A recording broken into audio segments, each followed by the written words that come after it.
This check isn't for you, and I'm not cashing it." The words landed like a slap across the marble counter. They weren't whispered, they were broadcast. Every head in the bank's downtown branch seemed to pivot at once, drawn by the tone half accusation, half verdict. Behind the counter stood a woman in her late 40s, corporate blue blouse, name tag angled like a badge of authority, Carol Jennings. Her hand didn't just hold the check, it gripped it like evidence in a trial she thought she'd already won. The man standing across from her didn't flinch. 6'2", calm posture, dark wool overcoat draped open over a plain charcoal sweater. No Rolex on his wrist. No designer logo screaming from his chest. Just steady eyes. A skin tone Carol had already decided told her everything she needed to know. And in her mind, that was all the trial required. Carol tilted her head toward the line of customers behind him, as if inviting them to share her suspicion. "This is fraudulent," she declared, voice carrying past the first row of desks, past the glass office where the branch manager sat pretending not to watch. Then, without breaking eye contact, she tore the check clean in half. Paper fibers screamed as they split, fluttering into the air like the remains of something private and earned. A small gasp escaped from somewhere in the queue. A man in a gray suit leaned to his wife. "Did she just—" "Yes," the wife whispered, eyes wide. "She did." Carol dropped the shredded halves into a metal bin under her desk. The bin lid closed with a click that sounded far too final. "You can leave now," she said, smoothing her blouse. "We don't handle this kind of situation." She didn't define situation. She didn't need to. Everyone in earshot could read her meaning. "Before we continue, where are you watching from? Drop your city or country in the comments below. And if you believe in dignity and justice, hit like and subscribe. These stories spark change. And we're glad you're here. Now, back to Marcus King." Marcus's jaw didn't tighten. His hands didn't ball into fists. He had seen this before at 23, at 30, and now again. Same smirk. Same crossed arms posture of someone convinced their uniform was armor. The lobby air wasn't quiet anymore. It was charged. A young teller 2 stations down froze mid-transaction, eyes darting between Carol and Marcus. Her lips parted like she wanted to say something, but the older man at her counter gave her a subtle shake of the head. "Stay out of it." At the far wall, near the ATM kiosk, a teenager with earbuds halfway out was already lifting his phone. The red record dot blinked to life. Carol leaned forward, lowering her voice just enough to make the insult feel intimate. "People like you walk in here with these big checks, thinking no one will verify them. It's policy to stop fraud."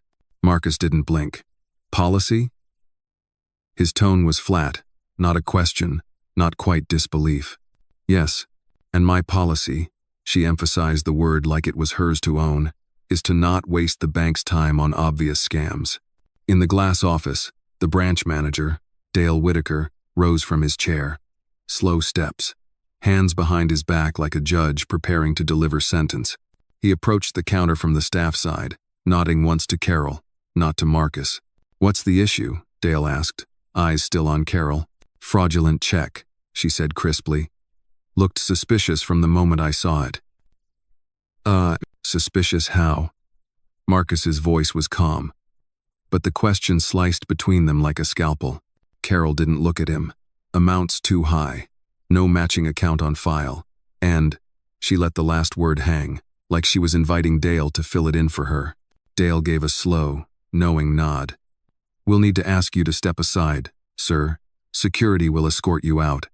That was when Marcus saw it the exact same choreography he'd witnessed years ago in a Chicago bank branch. The way the teller's hand inched toward the desk phone, the manager positioning himself just enough to block Marcus from the waiting area, the subtle glances between staff as if rehearsed. A memory uncoiled in him. 26 years old, carrying his first major business check into a neighborhood branch. Different teller, different manager, same eyes, same disbelief that he could earn what was on that slip of paper. They'd made him sit for 45 minutes while they verified the funds, then handed it back with a warning look, like they'd let him off with a caution. He'd left quietly that day. He wasn't leaving quietly today. From the queue, the teenager's phone tilted for a better angle. 2 women in office blazers exchanged glances. One whispered, "He hasn't even raised his voice." "That's the problem," the other replied. "They think they can push him until he does." Marcus's gaze swept the counter, the half-full lobby, the mirrored ceiling panels reflecting the moment from above. When his eyes met Carol's again, her smirk faltered not much, but enough to register. "You just destroyed a legal financial instrument in front of 20 witnesses," he said evenly. "On what you call a hunch." Dale stepped forward. "Sir, you need to lower your tone." "This is my tone," Marcus interrupted, still steady, "and you'll want to remember it." For the first time, Dale hesitated. Somewhere near the back, a man in a FedEx uniform muttered under his breath, "This is gonna blow up." It would, and not in the way Carol or Dale imagined.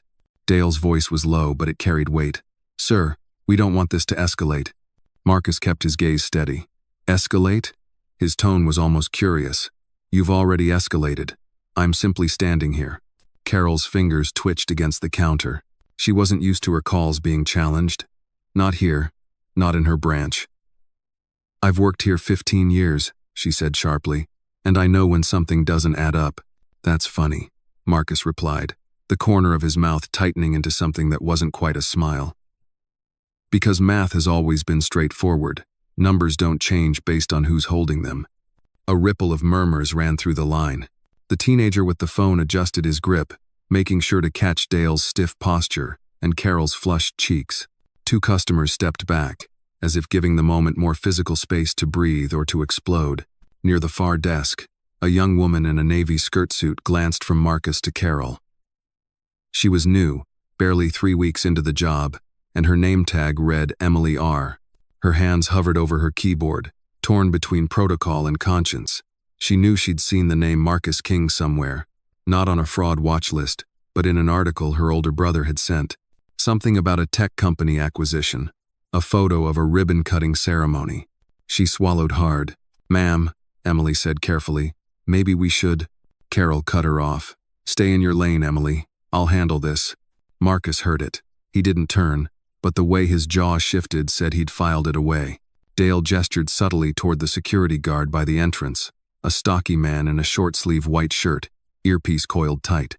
The guard's eyes narrowed, sizing Marcus up, deciding how much force might be necessary. Marcus caught the glance, then calmly reached into his coat pocket. Carol stiffened. "Sir, don't—" He pulled out a phone.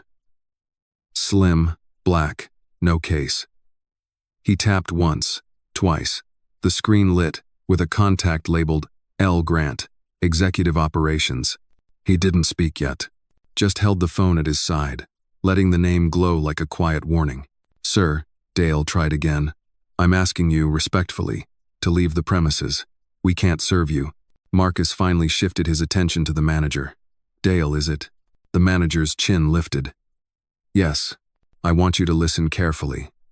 In the last 10 minutes, your employee has destroyed a negotiable instrument, accused me of fraud without evidence, and announced it in front of 24 customers, all while being recorded." The teenager's phone lowered an inch, then came back up when Marcus's voice sharpened. "You may think you're containing a problem," Marcus continued, "but what you've done is create a record." Emily's throat tightened. She knew this wasn't going the way Carol thought it was. And she couldn't shake the image of that article Marcus in a tailored suit, smiling with a mayor, a headline about revitalizing downtown through private investment. Investment that looked a lot like the renovation of this very branch 6 months ago. Carol folded her arms. "This conversation is over." Marcus looked at her like she'd just declared the sun optional. Then he lifted the phone to his ear. "Grant?" "Marcus, I'm at the Riverfront branch." "Yes, your Riverfront branch. I'll wait." He didn't raise his voice. He didn't need to. The syllables had an edge you could hang a coat on. Carol blinked. "You're—" Marcus held up a finger not to silence her, but to dismiss her. On the other end of the lobby, the FedEx driver muttered again. "Oh, this is definitely about to get interesting." The teenager whispered to someone on FaceTime. "Bro, I think this guy owns the bank or something." Dale frowned. "Sir, calling friends won't." The double glass doors swung open. A man in a tailored charcoal suit, late 40s, silver at the temples, walked in like the carpet belonged to him. Behind him, a woman in a black pantsuit kept pace, tablet in hand. "Mr. King," the suited man said, crossing the lobby with long, sure strides. "We spoke 20 minutes ago. I didn't realize the issue was this branch." Marcus's expression didn't change.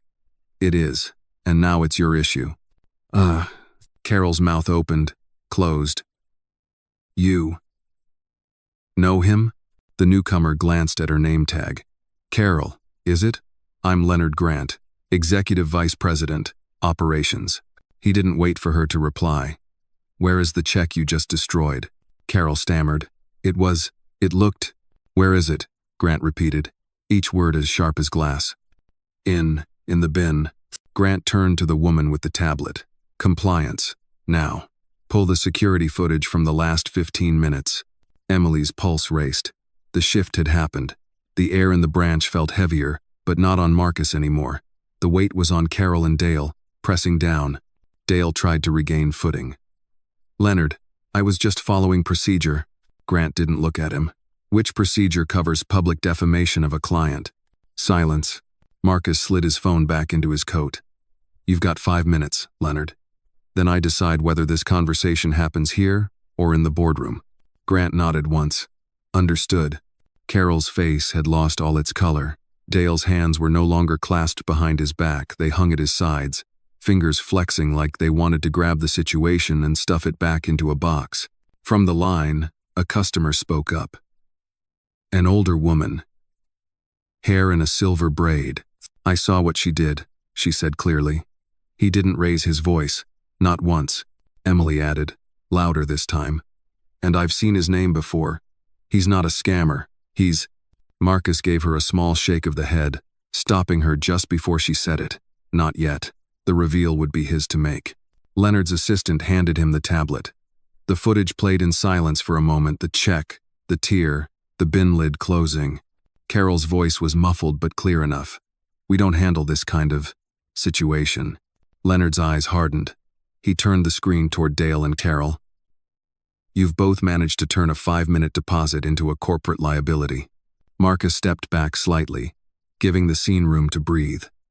The murmurs in the line had shifted, no longer speculative, now edged with something like anticipation. He glanced once at the teenager's phone, still recording. Make sure you get a good angle, he said quietly. The kid grinned. Oh, I am. Leonard straightened. Mr. King, would you like me to… Marcus's voice was soft, but it cut clean. Not yet. I want them to sit in it a little longer. The bank was silent, except for the muted click of the compliance officer typing on her tablet. Everyone was starting to realize this wasn't going to end the way Carol or Dale expected, and Marcus wasn't even close to finished. For a full minute, no one moved. Marcus stood like a man anchored to the polished tile, coat falling perfectly around him.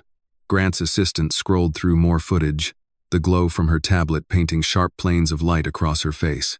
Dale kept glancing at the security guard, but the guard had shifted his stance, less ready to act, more interested in watching the show unfold. Carol's breathing was uneven. Every so often, she reached for the edge of the counter, as if grounding herself. Marcus broke the stillness first. He stepped toward the counter, stopping exactly where he'd been when the check was torn. Carol, he said, voice even. Look at me. She did, reluctantly. I want you to remember every second of this. The way your voice carried when you accused me. The sound of the paper tearing. The faces in this lobby turning toward you. Because the next time you stand behind a counter, it might be your last day doing it. Her chin lifted a fraction. You can't talk to me like… Oh, I can, Marcus said, the calm in his voice somehow louder than a shout. And I will. He reached into his coat again. But this time he pulled out not a phone, but a slim leather wallet. From it, he removed a black metal card, no bank logo, just an embossed crest. He placed it on the counter between them with deliberate care. Leonard Grant inhaled sharply. He knew that crest. Dale leaned forward to read it, then paled. Carol looked from the card to Marcus, confused but wary. That, Marcus said, is my Board of Governors identification for the parent company that owns this bank. I'm not just a client, Carol. I am one of the 12 people in the world who decides what happens to branches like this, and to the people who work in them. A collective intake of breath rolled through the lobby. The teenager's phone wobbled slightly as he whispered, Holy. He does own the bank.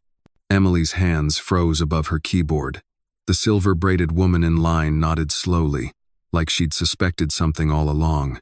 Marcus turned his attention to Dale. "And you looked me in the eye and backed an accusation without asking a single question. You positioned yourself as judge and executioner because you thought I was an easy target." Dale's lips parted, but no sound came out. "I own the building you're standing in," Marcus continued. "I approved the budget for the renovations 6 months ago. The carpet under your feet? I picked the pattern." Carol's face drained of color completely. I didn't know." "That's the point," Marcus said, cutting in smoothly. "You didn't know because you didn't care. You saw me and decided you'd already read the whole story, but you were holding the cover upside down." The tension in the air shifted, no longer the brittle hostility of accusation, but the electric hum of revelation. Every eye in the room was on Marcus now, the balance of power inverted in a heartbeat. Grant cleared his throat. "Mr. King, with your permission, I'll initiate immediate suspension procedures." Marcus shook his head. "Not yet." He stepped back, letting his gaze sweep the lobby. "I want every customer here to understand something. This is not about a torn check. It's about the reflex to assume that a black man with wealth must have stolen it, cheated for it, or doesn't deserve it. That reflex costs people their dignity every day. Today it's going to cost 2 people their jobs." Carol flinched. Dale's eyes darted to the security guard, but the guard was already looking at Marcus with something close to respect. The silver-braided woman spoke again. "I'm glad someone's saying it out loud." A man in a navy parka added, "About damn time." The murmurs swelled, not against Marcus but against Carol and Dale. Marcus looked back at Carol one last time. "You mistook silence for submission. That's your last mistake." It landed like a gavel strike. Grant turned to his assistant. "Document everything. Effective immediately, place both Miss Jennings and Mr. Whitaker on administrative leave pending termination review. Escort them to clear their desks once Mr. King leaves." Carol's knees seemed to soften. "You can't." "I can," Grant said flatly.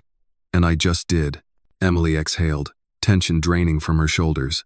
She caught Marcus's eye and gave the smallest nod, a silent thank you. Marcus inclined his head in return. Grant gestured toward the manager's office. "Mr. King, would you like to step in and finalize the deposit?" Marcus looked around the lobby once more, taking in the faces, some shocked, some smiling, some recording. "No," he said. "I'll do it right here." Grant hesitated, then nodded. "Of course." Marcus pulled a second check from his wallet, identical in amount to the first, freshly signed. He slid it across the counter to Emily instead of Carol. "Process this, please," he said. Emily swallowed, her hands steady now. "Yes, sir." As she keyed in the details, Marcus spoke for the room as much as for her. "Respect isn't a courtesy, it's a requirement, and if a bank can't extend it to every client, it doesn't deserve their business." The printer hummed, spitting out the receipt. Emily handed it to him like it was something more valuable than paper. Marcus took it, slipped it into his wallet, and turned to leave. Halfway to the doors, he paused, glanced over his shoulder at Carol and Dale now standing off to the side, pale and silent. "Oh," he added almost casually, "your severance packages will be processed. Once I decide if you've earned them." The glass doors opened, spilling winter light across the marble floor. Marcus stepped into it, coat catching the wind, the lobby's whispers chasing him out into the street. Inside, the customers kept talking long after he'd gone. The cold hit him first. Downtown wind had a way of cutting through wool, finding the seams. Marcus adjusted his coat, but his pace stayed unhurried. Behind him, the glass doors of the riverfront branch closed with a muted thud. The lobby noise didn't follow him, only the hush that comes after a storm. On the sidewalk, the teenager with the phone jogged to catch up. "Saru, Mr. King?" Marcus slowed just enough for him to match his stride. "I got the whole thing," the kid said, breath visible in the winter air. "From when she called you a fraud to, well, you know." His grin was electric. "Do you want me to send it to you?" Marcus gave him a measuring look. "Post it," he said simply. The kid blinked. "Like, online?" "Yes, everywhere you can. Hashtags work better than email." The grin widened. "Yes, sir." A city bus hissed to a stop at the curb. 2 passengers near the front had their phones out, already scrolling. One nudged the other. "That's him." The guy from the bank. Marcus caught fragments of the conversation but didn't break stride. The exposure didn't bother him, not this time. It was part of the plan.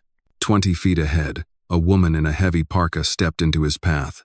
It was the silver-braided customer from the lobby. I just wanted to say. She hesitated, then squared her shoulders. What you did in there, it matters. More than you think. Marcus inclined his head. It matters because people saw it. They saw more than that, she replied. They saw you not lose your cool when most of us would have exploded. That's power. He gave her a brief, genuine smile before stepping around her. Take care. 2 blocks later, his phone buzzed. Unknown number. He answered anyway. Mr. King, a clipped voice said. This is WXTN News. We're getting reports about an incident at the Riverfront branch involving. Post your questions in an email, Marcus interrupted. My office will respond. Click. He didn't slow. Meanwhile, back at the branch, the teenager's upload had already cleared the 1,000 view mark in under 10 minutes. Caption. Bank teller tears up CEO's check, calls him a fraud. Watch what happens next. Number Riverfront branch, number Marcus King. The comments were a flood, some disbelieving, some furious, some cheering. The algorithm did its work, pushing it to timelines far beyond downtown. By the time Marcus reached the corner of 8th and Main, his assistant, Claire, was waiting in a black sedan. She stepped out, holding the rear door. Eventful morning? She asked. Productive, Marcus said, sliding into the back seat. Claire joined him, tablet in hand. The clip's viral on 3 platforms. Local news is circling. Want me to control it? No, Marcus said. Let it breathe. Truth moves faster when you don't chase it. She hesitated. Leonard Grant sent an update. Jennings and Whitaker are on suspension. HR review in progress. He's also concerned about optics. Marcus looked out the tinted window at the passing storefronts. Optics are exactly what we're fixing. His phone buzzed again, this time a secure notification from the Foundation's social media team. Should we prepare a statement? Marcus typed back. Yes. Keep it simple. No names, no branch. Just the lesson. 10 minutes later, his official account posted. Dignity is not negotiable. If you run a business, remember, how you treat the least powerful in the room shows who you really are. Number respect is policy. The replies poured in. Screenshots of the viral clip filled his mentions. People were stitching their own stories of being dismissed, doubted, humiliated. Claire glanced at the feed. You've started a thread. That's the point, Marcus said. One incident becomes a mirror. Everyone sees themselves, or the people they've wronged. At the next red light, he noticed a city billboard for his tech company's latest community initiative, free digital literacy programs for underserved neighborhoods. The photo showed smiling kids in front of donated laptops. The contrast wasn't lost on him. The same city where he'd built opportunity had just tried to tear him down in a lobby. Route change, he told Claire. Take us to the Foundation office. When they arrived, staff were already buzzing. Screens showed the clip on loop, each time freezing at the moment Marcus placed the black metal card on the counter. The team looked up as he entered. Meeting room, he said. 5 minutes. Inside, he laid it out. We're not letting this die as a viral moment. We turn it into a campaign. Respect in service industries. Real training. Real accountability. Partner with banks willing to put their name on it and make the ones who won't look cowardly. Heads nodded around the table. Someone was already sketching a hashtag board. Number service with respect. Claire tapped her tablet. What about the branch? Grant will handle the personnel, Marcus said. Our part is bigger. The public needs to see change that lasts longer than the news cycle. Outside the glass walls, a light snow began to fall. The city was moving, churning, unaware that a storm of a different kind was building online. In living rooms, break rooms, and bus stops, the video replayed. People paused, rewound, played it for friends. Each time, the moment Marcus revealed the card hit like a plot twist in a movie. By late afternoon, the clip had crossed 1 million views. Major outlets were embedding it. Talk shows lined up segments. Think pieces were drafted. And somewhere in the Riverfront branch, 2 empty desks sat like cautionary tales. Marcus leaned back in his chair at the Foundation, watching the snowfall through the window. They thought today was about a check, he said quietly. It was never about the check. The morning news cycle hit like a tide. Every major network ran the clip. Some played it straight, others with commentary from panels of experts dissecting every frame. The moment Carol's smirk faltered, the weight in Marcus's voice, the silent tilt of the black card onto the counter. In living rooms, coffee shops, and office kitchens, strangers debated it over bagels and burnt coffee. At 8:05 a.m., Claire's voice cut through the quiet of Marcus's penthouse. They're doing a press conference. Starts in 20 minutes. Marcus didn't ask who. He knew. Riverfront Bank headquarters, 15th floor, conference room glassed in like an aquarium. Rows of journalists faced a long table draped in the bank's navy blue cloth. At the center sat the CEO of the parent company, flanked by Leonard Grant and the head of public relations. Cameras clicked, red tally lights glowed. The CEO leaned into the mic. Yesterday's incident at our Riverfront branch does not reflect the values of this institution. Effective immediately, the employees involved have been terminated. We are implementing mandatory training across all branches on equitable client service. Hands shot up. A reporter from the Herald. Was the client in question Mr. Marcus King, one of your board members? The CEO hesitated. We will not comment on the identity of private clients. However, we have reached out personally to express our regret. On another screen, Marcus watched from his kitchen table, coffee in hand. The apology was adequate, but adequacy wasn't the goal. Claire, he said, schedule a meeting with the CEO today. By noon, they were in the top-floor boardroom. The skyline stretched in winter light beyond the glass. The CEO looked tired, suit immaculate but eyes shadowed. Marcus, he began. I wanted to say personally, this isn't about me, Marcus cut in. It's about every client who's been treated like I was yesterday and didn't have the means to push back. The CEO nodded slowly. We're making changes. Not enough, Marcus said. Not yet. He slid a folder across the table. The cover read, Service with Respect Initiative. Inside, a proposal for comprehensive training, accountability metrics, and public-facing commitments funded jointly by the bank and the Marcus King Foundation. The CEO flipped through it, eyes narrowing. You want us to co-brand this? I want you to own it, Marcus said. If you believe your statement this morning, you'll sign today. If you don't, then yesterday's story becomes tomorrow's headline about corporate hypocrisy. The silence stretched. Leonard Grant broke it. I think we should sign. The CEO exhaled. Draft the agreement. 3 hours later, cameras flashed in the same boardroom. The bank's logo and the foundation's crest stood side by side on a backdrop. Marcus and the CEO shook hands for the press. A reporter called out, Mr. King, what message do you hope this sends? Marcus looked straight into the lens. That dignity isn't optional, and that silence in the face of bias is consent. We're done consenting. The soundbite traveled fast. By evening, it was clipped and subtitled in half a dozen languages. Advocacy groups reposted it. Bank competitors issued their own statements in support, some genuine, some opportunistic. That night, Marcus returned to the foundation office. Staff clustered around a wall display tracking the initiative's mentions online. The counter spun upward by the minute. Claire approached with a tablet. You just got an invite from the Commerce Committee. They want you to testify about equitable practices in financial institutions. Marcus half smiled. Good. The more rooms we're in, the harder we are to ignore. Before leaving, he paused at the office window. The city glowed below, lights reflected in the snow.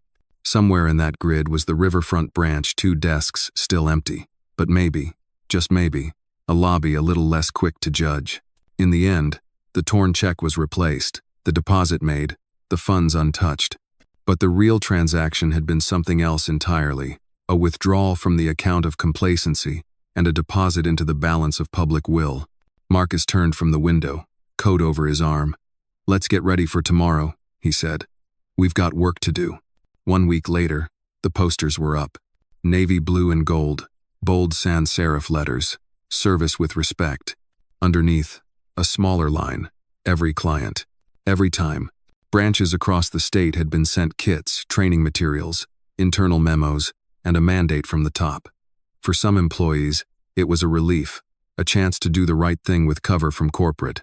For others, it was an intrusion into the comfort of old habits. At the Midtown branch, a teller named Paula adjusted the poster in the lobby. "Looks nice," she said to her colleague, a younger man named Brian. Brian shrugged. "Looks like PR to me." Paula gave him a look. "You weren't here last week. You didn't see the video." "I saw it," Brian replied, "and I saw the comments section. Half the people think the guy was just looking for a payday."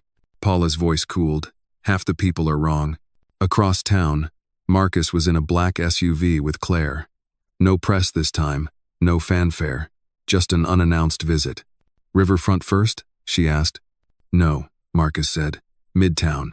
I want to see how the message travels without proximity to the explosion." When they walked in, the lobby was quieter than Riverfront had been that day. A couple of customers waited in line. Behind the counter, Paula greeted each one with the practiced warmth of someone who understood the stakes. Marcus stepped into line, coat collar up, a knit cap pulled low. No one looked twice. When it was his turn, Paula smiled. "Good afternoon. How can I help you today?" "I'd like to open a business account," Marcus said. "Of course, do you have your documents?" He handed over a folder, legitimate papers for one of his smaller holding companies, but with no hint of his name on the front. Paula flipped through them. "Everything looks in order. We can get you set up right now." Marcus noticed Brian at the next station, leaning toward his client in a way that suggested gossip. "Yeah, they fired 2 people over that, just because some guy made a scene. Can you believe it?" The client murmured something, and Brian chuckled. World's gone soft. Paula's jaw tightened, but she kept her focus on Marcus.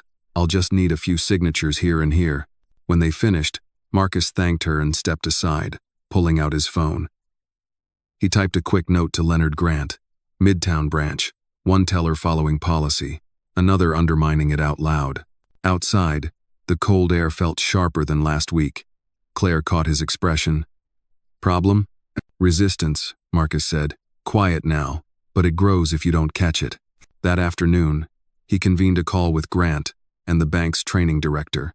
"Posters and policies are a start," Marcus said, "but culture is a habit. You don't change it with a memo." The training director nodded on the screen. "We're scheduling follow-ups, mystery client audits. Make sure one of those mystery clients is me," Marcus said. 2 days later, he was in another branch uptown this time. The lobby was busy, a Friday afternoon rush. A young black man in a hoodie stood at the counter, trying to cash a paycheck. The teller, a middle-aged man with thinning hair, was giving him the kind of look Marcus knew too well. "You need to verify where you got this," the teller said. "It's my paycheck," the man replied, voice rising. Marcus stepped forward before it could escalate. "Problem?" The teller glanced at him, dismissive. "No, sir, just confirming details." Marcus held his gaze. "I'm here to confirm something else, that this branch follows the service with respect policy." The teller blinked.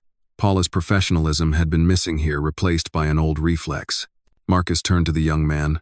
"I'll wait with you." The teller's posture shifted instantly. The transaction went through in under 2 minutes. Outside, the man thanked Marcus. "Don't know who you are, but thanks." Marcus offered a hand. "Just someone making sure the rules apply to everyone." Back in the SUV, Claire was already drafting a report. "Some branches are getting it, others, they'll get it," Marcus said. "Or they'll be Riverfront all over again." That night, he sat in his study, reviewing footage from the Foundation's mystery visits. Green lights for most, yellow for a few, and 2 red Midtown and Uptown. He circled them in red ink on a printed map. Change was happening, but slowly, and resistance had a way of digging in when it felt threatened. He knew part 2 of this fight wasn't about one branch, or even one bank. It was about the reflex itself, the one that weighed someone's worth before they spoke. Marcus leaned back in his chair. "If they think last week was the peak," he said to himself, "they haven't seen the climb." 2 weeks after Riverfront, the slogan had begun appearing in unexpected places. A coffee chain in the East End taped the service with respect poster above their pastry case. A hotel in Midtown slid the phrase onto their check-in counter display. A rideshare company retweeted Marcus's original statement, tagging it with, "We're in." The message was moving beyond the bank's reach, which meant it was also moving into territory where not everyone welcomed it. The first sign came on a Tuesday morning. Claire dropped a thin envelope on Marcus's desk. "No return address," she said. Inside was a clipped-together set of printouts, articles, op-eds, anonymous forum posts. They all carried the same undertone: skepticism. Another PR stunt. These people just want attention. What happened to merit? At the bottom, a note in neat handwriting: "Careful, King. Not every empire wants this tide to rise." Marcus read it twice, then set it down. "They're organized." Claire nodded. "We've traced some of the posts to accounts tied to a lobbying group, Service Industry Council.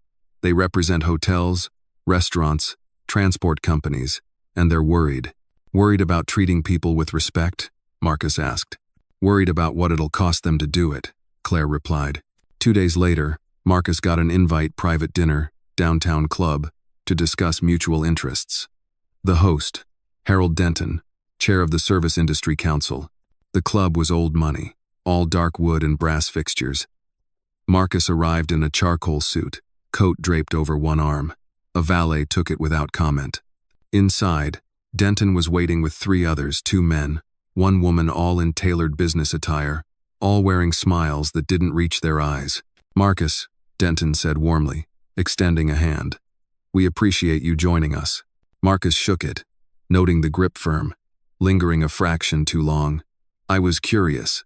Over steak and wine, they talked in polite circles. Denton praised Marcus's passion.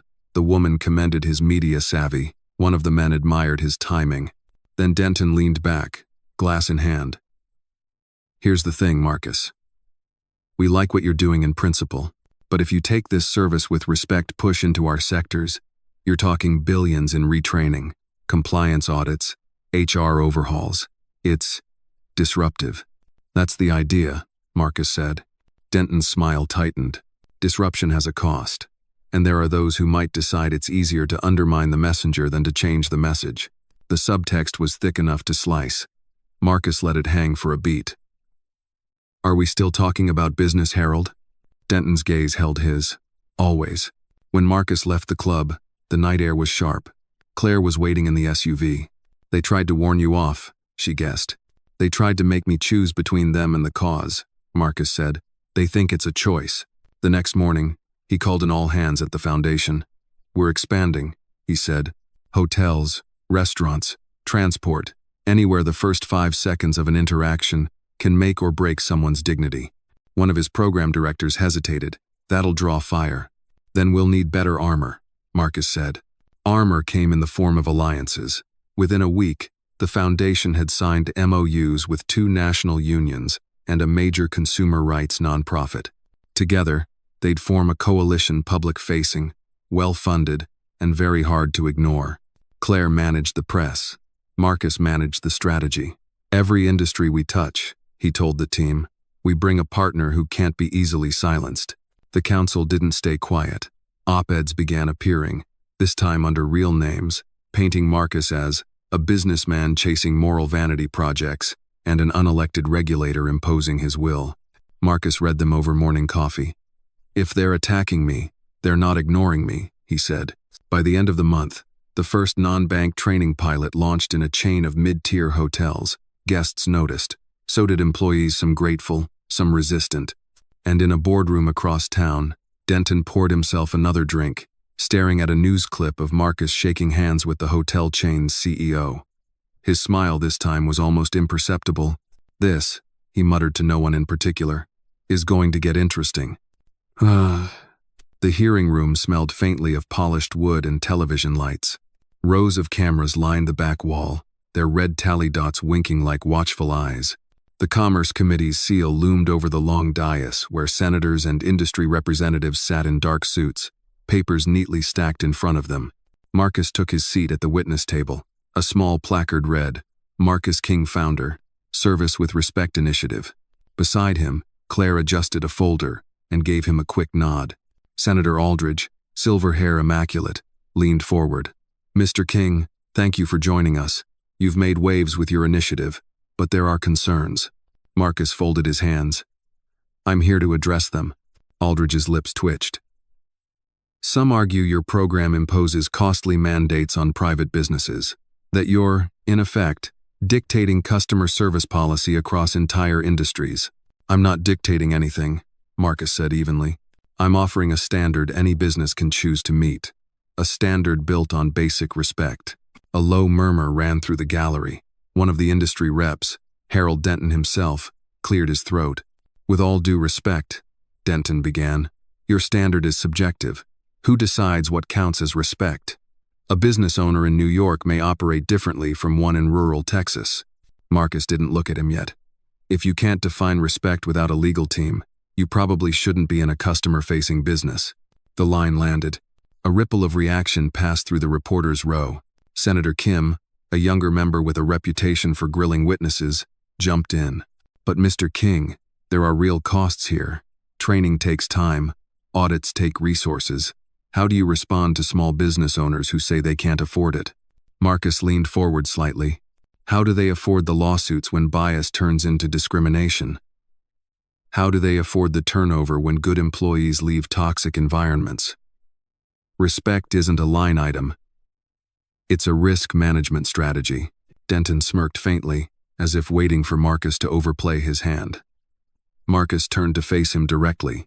Harold, you represent industries built on service. Hotels, restaurants, transportation. You know better than anyone that the first 30 seconds of an interaction can decide whether a customer ever comes back. I'm not here to threaten your business. I'm here to protect it from itself. Denton's smile faltered.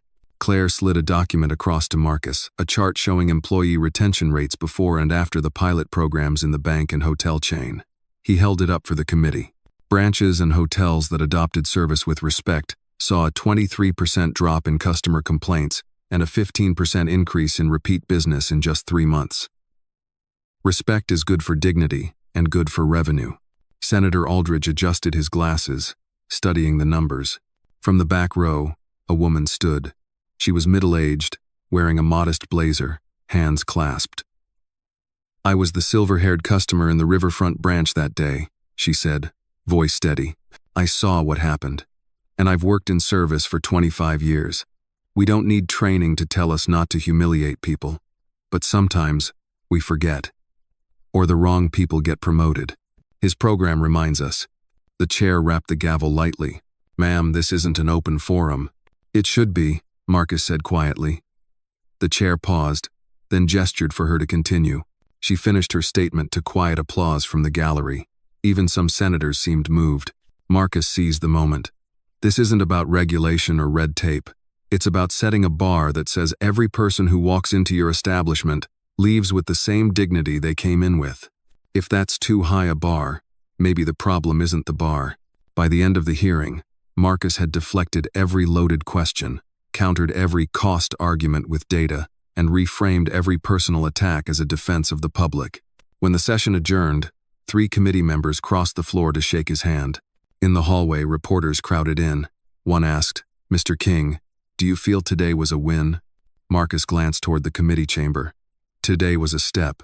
Wins come when the people who showed up for the cameras are still doing the work when the cameras are gone. As they exited into the cold afternoon, Claire checked her phone. We just got calls from 2 national retailers. They want in on the program. Marcus smiled faintly. Then Harold's going to have a very bad week. The attack didn't come in a boardroom. It came at 6:12 a.m. on every screen Marcus owned. Claire burst into his penthouse kitchen, hair still damp from the shower, tablet in hand. It's everywhere, she said. Marcus took the tablet. Headlines screamed from every major outlet's morning feed. The King hypocrisy CEO preaches respect, lays off hundreds. A shaky video played beneath the headline. Footage from 3 years ago, when one of Marcus's companies had closed an underperforming manufacturing plant. Voices in the clip shouted about lost jobs. The edit was tight, the captions damning. He says he fights for workers. Watch what he really does. Marcus watched it twice, then set the tablet down. They're going for blood. Claire nodded. The upload came from an account tied to a PR firm, same one Denton's counsel uses. By mid-morning, the smear was everywhere. Social media spun with outrage, half of it from people who didn't know the plant had been relocated, not shut down, and that every employee had been offered a transfer or severance package well above industry standard. Context was buried. The narrative was set. At 11 a.m., Marcus walked into the Foundation's war room. Screens showed live feeds of the story spreading. Staff looked up, tense. "We're not playing defense," Marcus said. "We go straight to offense. Step 1, facts." His comms director, Lena, queued up the full, unedited footage of the plant closure, including his 30-minute address to employees and the Q&A where he'd explained the transition plan. They cut a 2-minute version tight, clear, irrefutable. Step 2, motive. Marcus had his research team compile public filings, showing the Service Industry Council's lobbying against anti-discrimination measures over the past decade. Step 3, delivery, not through a press release. Through him. At 2 p.m., Marcus went live from the Foundation's official channels. No studio lights, no script, just him at a desk, papers in hand. "Some of you have seen a video this morning," he began. "It shows me speaking to workers at a plant 3 years ago. What you didn't see is the rest of the conversation because it was cut to hide the truth." He played the full clip, then he leaned forward. "The group spreading this clip is the same one fighting to keep service with respect out of their industries. They think if they attack me, they can kill the idea. But this was never about me.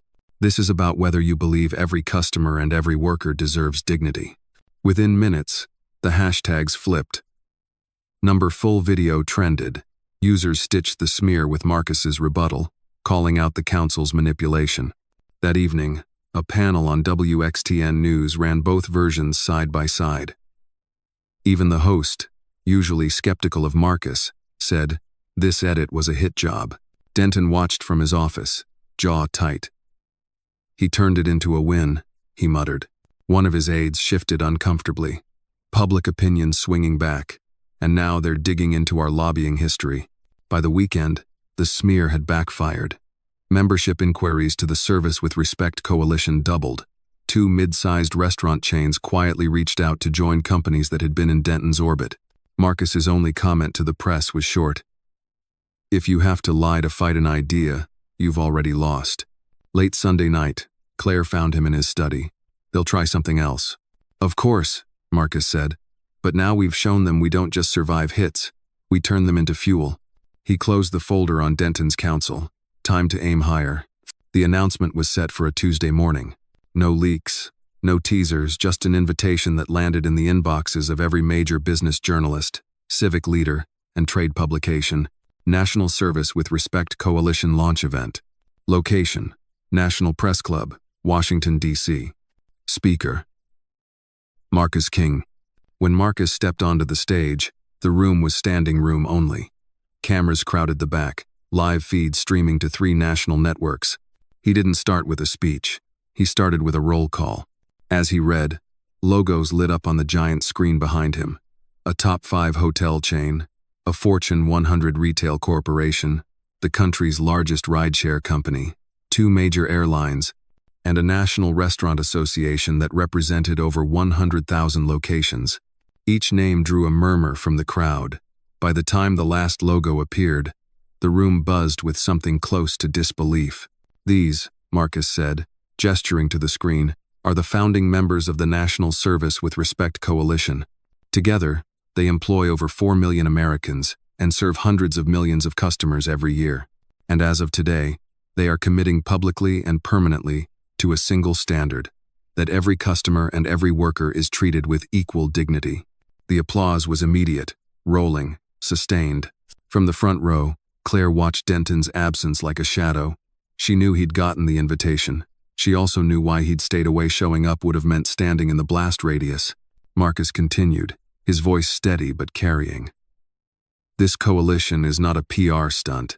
It's not a slogan on a wall. Every member will implement certified training, independent audits, and transparent reporting. Those who fail to meet the standard will be removed from the coalition, publicly." He let the last word hang in the air. The accountability was the point and the threat. After the speech, the Q&A began.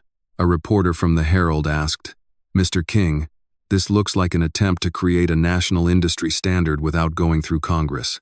Is that your goal?" Marcus didn't flinch.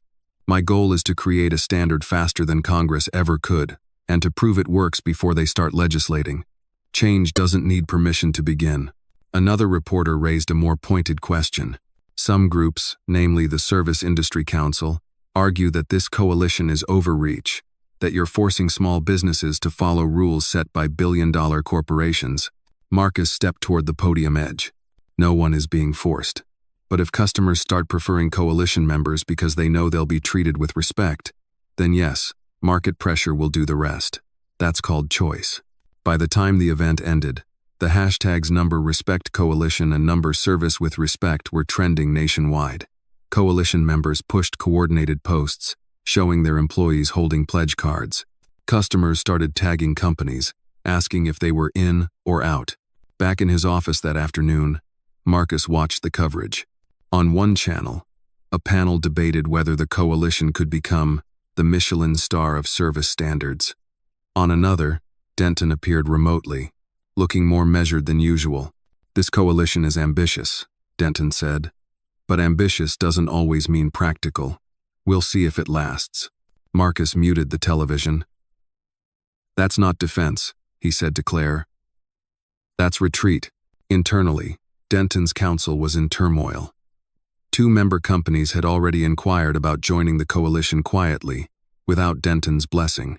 The risk was clear. If enough defected, the council would lose its weight. 3 days later, Marcus received a call from an airline CEO, one not yet in the coalition. We've been watching, the CEO said. Our board wants in, and if we join, our competitors will have to follow. Marcus smiled faintly. Send the paperwork. Within 2 weeks, membership doubled. The coalition now covered sectors from hospitality to transportation to retail. Media began calling it a shadow regulatory body, not with suspicion, but with fascination. And for the first time since Riverfront, Denton didn't make a public statement at all. Late one evening, Marcus stood at the foundation's balcony, city lights stretching beneath him. Claire joined him, handing over a glass of water. You've turned a bank lobby incident into a national movement, she said. Marcus looked out at the skyline. Not yet. But we've built the platform. Now we see how high we can climb. The Service Industry Annual Summit was Denton's turf. 3,000 attendees packed into the ballroom of the Regency Grand executives in tailored suits, regional managers in name badges, and vendors hawking everything from point-of-sale systems to linen services. The agenda listed Marcus King as a guest speaker. Denton had insisted on it personally. Claire had been wary. This smells like a setup, Marcus had simply said. Then let's show them what happens when you set the table for the wrong guest. The morning panels were cordial enough market forecasts, labor trends, tech adoption. But after lunch, the stage lights dimmed, and Denton walked out to applause from his peers. Ladies and gentlemen, he began, our industry thrives on freedom. Freedom to innovate, to serve our customers as we see fit. But lately, there's been a growing movement to impose one-size-fits-all standards, dictated by those outside our trade. He paused for effect, then gestured toward Marcus, seated off stage. Today, we hear from the man leading that movement. Polite applause as Marcus stepped to the podium. Denton stayed on stage, taking a seat behind him, a silent reminder of whose house this was. Marcus looked out over the sea of faces. Thank you for having me. I know some of you are skeptical. That's healthy. But skepticism is only useful if it's followed by truth. Before he could continue, Denton interjected from his chair. Before Mr. King continues, I think it's fair to address something. Many of you have read reports about a manufacturing plant closure in his company's history. Hundreds of jobs lost. Yet he stands here telling us how to treat our people. A few murmurs in the crowd. Denton leaned back, satisfied. Marcus didn't miss a beat. I'm glad you brought that up, Harold. Saves me from having to. He tapped a tablet, and the massive LED screen behind them came to life, not with the edited smear, but with the full, uncut footage. The room went silent as Marcus's voice from 3 years ago filled the space, explaining the relocation, the transfer offers, the severance packages, the Q&A where workers thanked him for the transition plan. When the video ended, Marcus turned to the audience. That clip was cut and weaponized by the same lobbying group that's been fighting to keep bias training out of your businesses. You know who chairs that group. All eyes shifted to Denton. Marcus stepped closer to the edge of the stage. This isn't about me. It's about whether you want your industries defined by the lowest standard you can legally get away with or the highest standard your people deserve. He clicked to the next slide. Coalition member logos, twice as many as at the launch event. These companies have chosen the higher standard, and they're growing profits, retention, customer loyalty, not in spite of it, because of it. A hand went up in the audience. The CEO of a mid-size hotel chain. What's the cost to join? Less than the cost of losing a loyal customer forever, Marcus said, and we provide the tools to make sure you see the return. Another hand, this time from a restaurant group exec. Can we pilot before committing? Absolutely, Marcus replied. But I'll warn you, most pilots turn into full membership within 6 months. From his chair, Denton tried to regain ground. And if we don't join, what then? Marcus turned to him. Then you explain to your customers why you're the one company in the room not willing to promise them basic respect. And you watch as the ones who did join start using that fact in their marketing.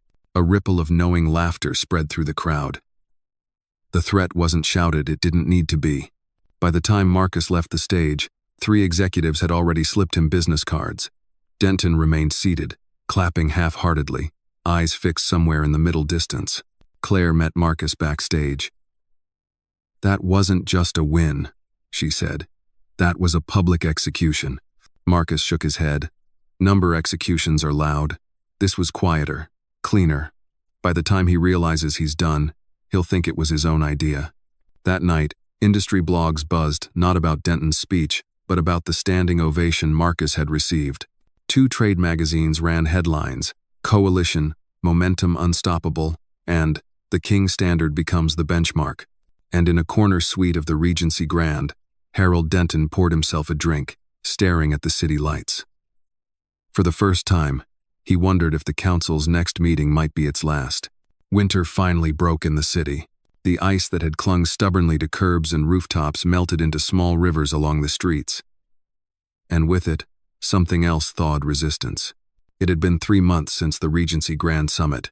In that time, the National Service with Respect Coalition had grown from a dozen founding members to over 100.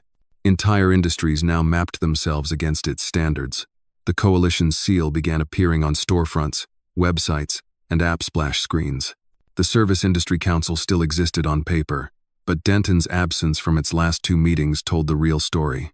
Marcus sat in the Foundation's conference room, watching the quarterly update. Charts glowed on the wall.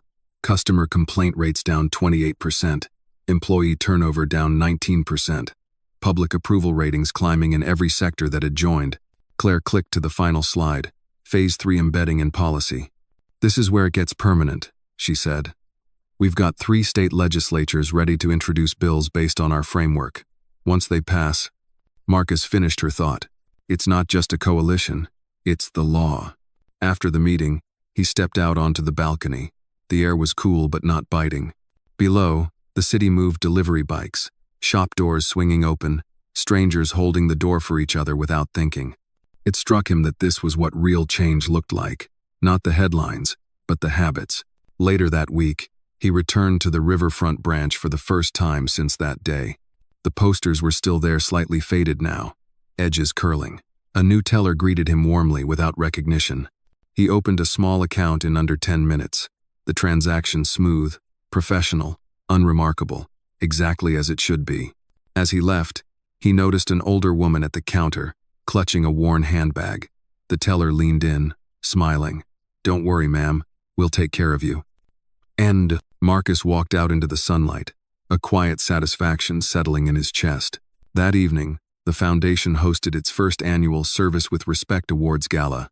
Coalition members from across the country filled the hall, hotel staff in pressed uniforms, retail clerks in company polos, rideshare drivers in jackets with the coalition crest. Marcus took the stage near the end. The applause rose, then fell into an expectant hush. "When we started this," he said, "people told me it was too ambitious, that you can't change human nature with a policy. And maybe they were right about that last part, you can't change nature.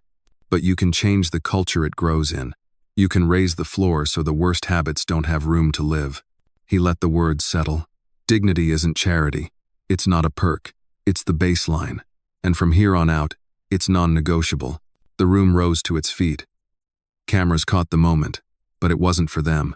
It was for the people in that room who'd carried the idea into their own businesses, into their daily routines, into the way they greeted the next person in line. After the gala, Marcus lingered at the edge of the crowd. Claire found him, 2 glasses of water in hand. "You know," she said, "most people would take a vacation after pulling off what you just did." Marcus smiled faintly. "Maybe later. For now, there's still work." He left the hall quietly, stepping into the cool night. The city lights stretched out in every direction, reflecting in the wet streets. Somewhere in that sprawl, a hotel clerk would smile at a weary traveler. A driver would wait the extra moment for a passenger to get inside safely. A bank teller would greet the next customer without assumption. He didn't need to see it. He knew it was happening. And that was enough. Fade out.